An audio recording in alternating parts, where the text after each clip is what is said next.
সকলকে রিমিয়াজুর ব্লগে স্বাগত। সকলে ভালো আছেন? আমি মোটামুটি আছি। আজকে আমি বানাবো ধুকি পিঠা, বা এটাকে ভাপা পিঠাও বলে।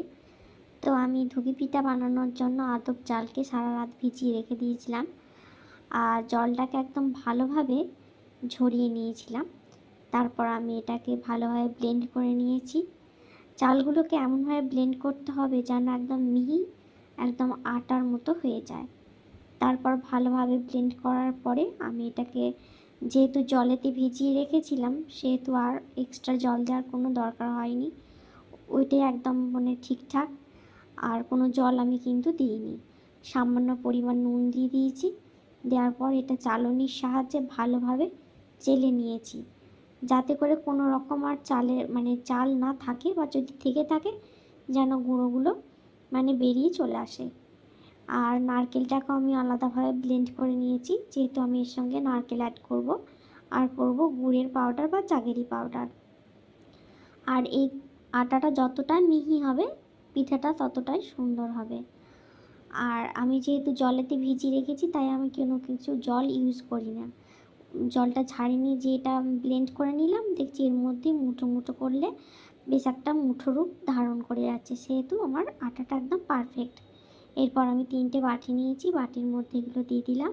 তারপর উপর থেকে নারকেল কুচি দিয়ে দিয়েছি। আর যেহেতু জাগেরি পাউডারটা আমি আটার সঙ্গে মিশিয়ে নিয়েছি আর কি, চালের গুঁড়োটার সঙ্গে, সেহেতু আর এক্সট্রা করে আমি চিনি দিইনি বা আর গুড় দিইনি। আপনারা চাইলে দিতে পারেন। এরপর 3টে আমি ভিজে কাপড় নিয়েছি টুকরো, তার মধ্যে বাটিটা দিয়ে উপর করে, আর যেটা ভাপের জন্য আমি ভাপ দেবো আর কি, সেটা বসিয়েছি।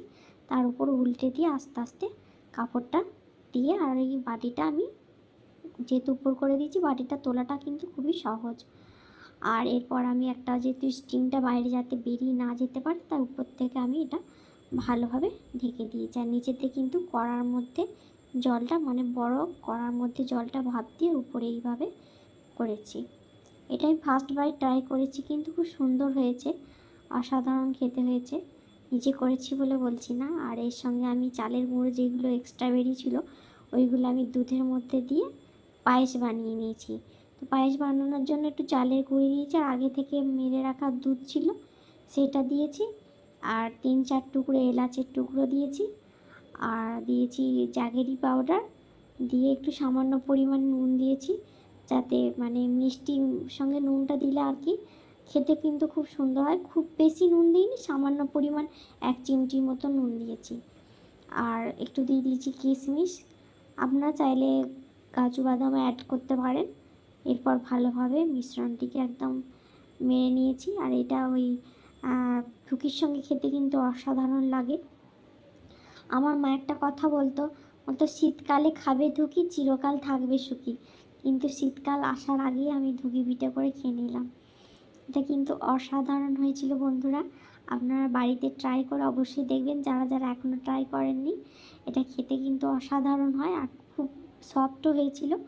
আর যদি আমার ভিডিওটা আপনাদের ভালো লেগে থাকে, তাহলে চ্যানেলটা অবশ্যই সাবস্ক্রাইব করে আর একটা লাইকের অনুরোধ রইল। বাই।